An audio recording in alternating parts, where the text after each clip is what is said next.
గ్రామ సర్పంచ్ల పదవీ కాలం నేటితో ముగిసింది. స్పెషల్ ఆఫీసర్ల పాలన విధించాలని ప్రభుత్వం నిర్ణయం తీసుకుంది.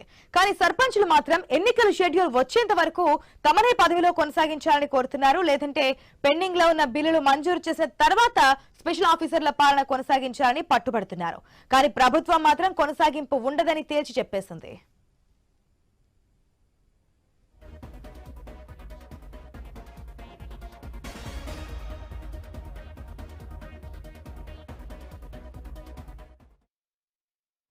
తమ పదవీ కాలాన్ని పొడిగించాలని కోరుతూ సర్పంచులు హైకోర్టును ఆశ్రయించారు.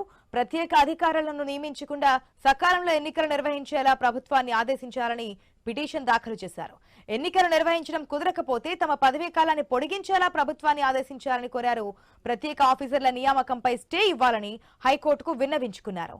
వారి పిటిషన్ను విచారించిన హైకోర్టు స్టే ఇచ్చేందుకు నిరాకరించింది. తదుపరి విచారణ 4 వారాలకు వాయిదా వేసింది. దీంతో ప్రత్యేక అధికారుల నియామకానికి అడ్డంకులు తొలగిపోయాయి. మళ్లీ పంచాయతీ ఎలక్షన్లు జరిగేంత వరకు గ్రామాల్లో ప్రత్యేక ఆఫీసర్ల పాలనే ఉండనుంది. అయితే ప్రత్యేక అధికారుల పాలనకు సంబంధించి నిర్వర్తించాల్సిన విధి విధానాలు, చేపట్టాల్సిన పనులు, పర్యవేక్షణ వంటి అంశాలను చర్చించేందుకు ఈ నెల 3వ తేదీన మంత్రి సీతక్క సమీక్ష సమావేశం నిర్వహించనున్నారు. ఇందులో వేసవిలో తాగునీటి సరఫరా, రోడ్ల మరమ్మతులపై చర్చించనున్నారు.